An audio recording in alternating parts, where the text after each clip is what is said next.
So we're going to do a 3-part, maybe 4-part series on the John Deere 125 model. From what I was told, it was pretty universal for the diesel and gas variants. Obviously, the diesel is going to have a glow plug system. The ignition switch and the electronics are a little bit different, but for the hydraulics and the drivetrain and the lift and the booms and the fuel system, it's a little bit pretty much the same. Uh, but anyway, this is the 2 pedal systems for the boom and for the bucket tilt and the boom lift. I can't remember which side's which unless if I'm in it, but I believe the left side was to lift the boom up and to lower it. In fact, yes, that's what it was. And the right side was for tilting the bucket or tilting whatever you had, the attachment is pretty much what it is. The middle one, and this was a rare variant, 125s from what my manual has said is the only variant of this series of John Deere skid steers that had an attachment ability. So over here, you can see that there's auxiliary lines that I have, one female, one male, and it was designed to use as a grapple bucket, augers, trenchers, and they claim you can use a very light flow, low flow brush hog attachments on this as well. Um, I've never tried that. I've been looking for one so I can test it out. I'm going to have a bunch of videos and showing me using it, the whole 9 yards. But right now we're talking about just the hydraulics. So you would obviously push this pedal down to activate your hydraulics. It would send, uh, whatever attachments that you had, it would send the hydraulics into it. And then, to relieve the pressure, if it was a grapple bucket or a one way, you would just pull back slightly. And it's a very slow um, release. And that's just how the pedal was designed, how the valve was designed. This is the exact original valve that I got online, brand new, that I hooked it up. Um, and that was a cool part. The way that the hydraulic lines are run is it comes through. So it's actually a 3-part system in line with the engine. You have the first hydraulic pump that powers the right hydrostatic motor. The next one, I believe, powers the left side of the 2 wheels. And then the very front one is your gallons per minute, which is, I believe, 9 for your bucket boom and your attachments. I think it also says 15, but from what I was told and from what I read on my manual, it was 9, but it could be 15. But that's the front end one. The front end would come, or excuse me, the front hydraulic pump would come in through the left side of these spools, and it's a run through system. It's not an individual system. They all get run through and run back into the tank.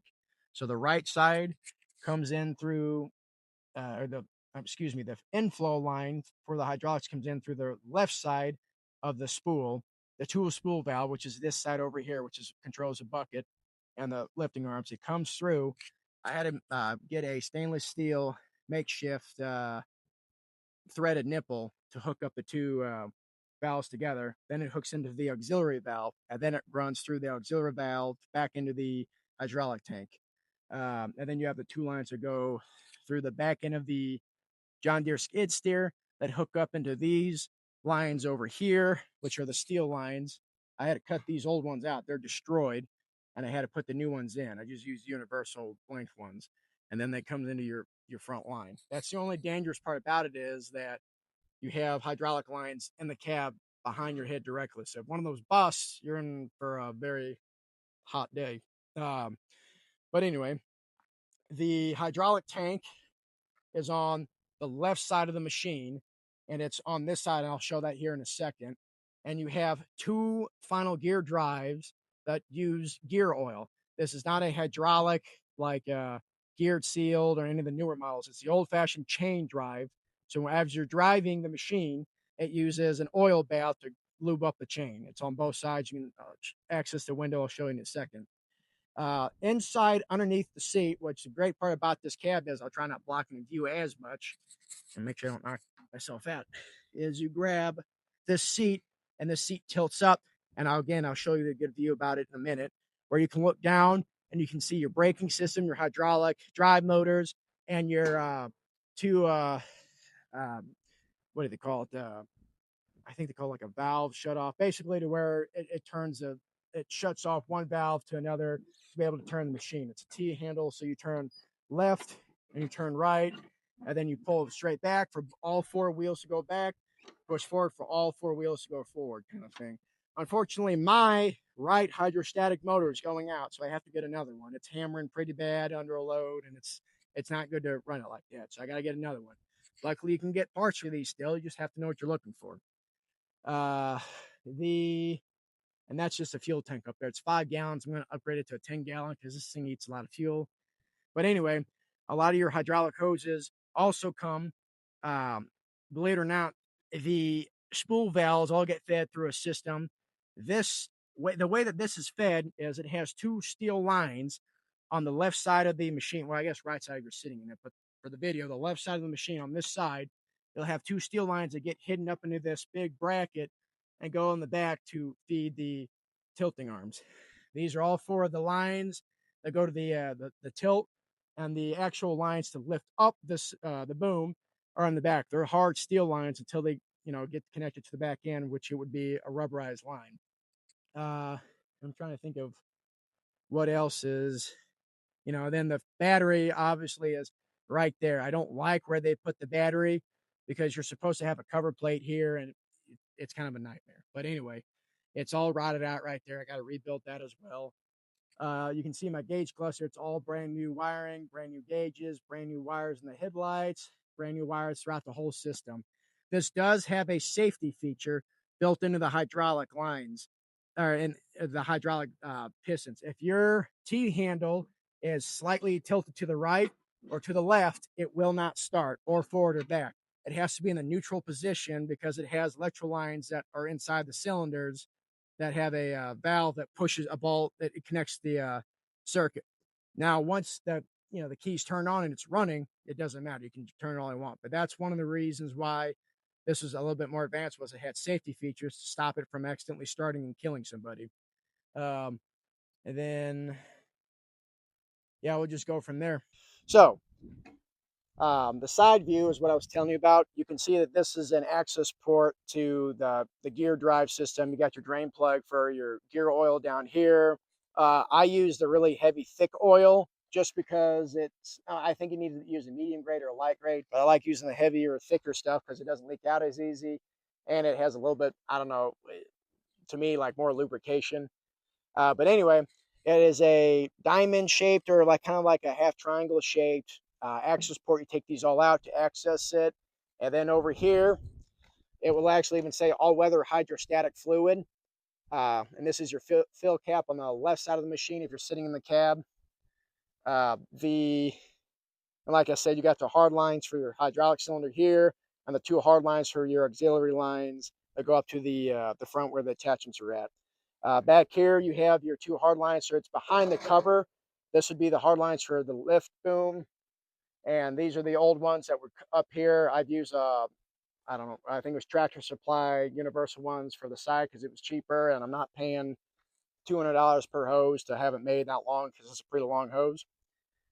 And the cooler part about this model is I still have the original base plate and all the covering. So that's the operator's cab here. And you look back here, it tells you all the cool details and everything that you need for certain weather, for certain things. It says the flywheel in over here, and it tells you all the grease points and everything else. So that was another cool thing that also helped me out with figuring out this hydrostatic stuff and the hydraulic system.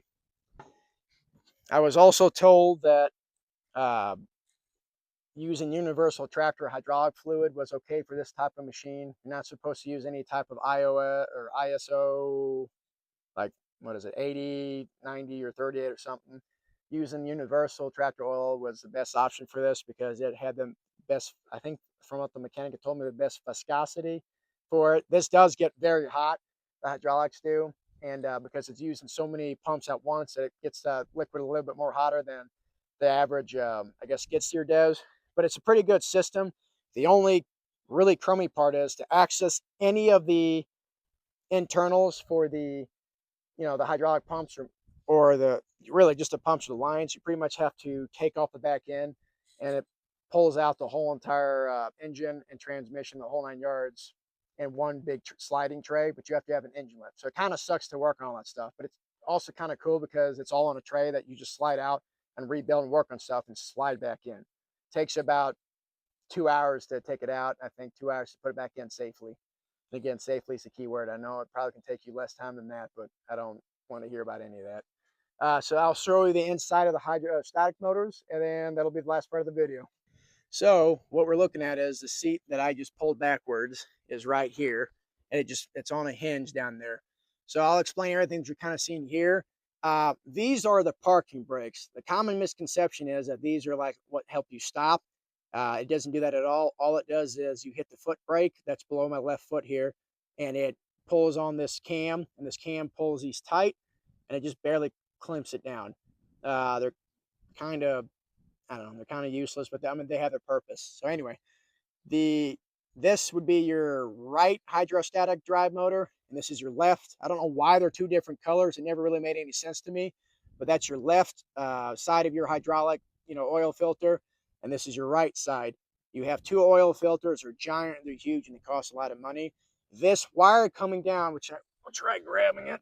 This wire coming down, which you can see I've wire tied it together. This is your neutral safety switch. Mine on the right side broke off, and I just haven't put it back together yet, which, again, that's a very dangerous thing to do, but it just sits there right now. The neutral safety switches are right there, and the other one's right there. And if I can turn it without breaking my wrist, let me see if I can. You can see how that pushes the cylinders out, and it allows flow edge and things like that. So that's one of the main reasons why it kind of doesn't work correctly for me, is the pistons don't work on the left side as well, and I got to readjust them. It's all about adjustments and everything else. But the vehicle will not start if you don't have those lines hooked up, or you have to wire time together, because that's how the alternator is. But again, that's the left side, and that's the right side of the hydraulic motors, kind of thing, or whatever I said earlier. And then again, below is that is the beginning of the engine. This is the bellows housing hookup. That is going to be your first hydrostatic drive pump. That's going to be your second, and then way down below, that's where your that's where my fingers touch in. That's where your hydraulic pump is for your bucket attachments and things like that. So this is the 125 diesel variant and gasoline variant for the hydraulic drives and systems.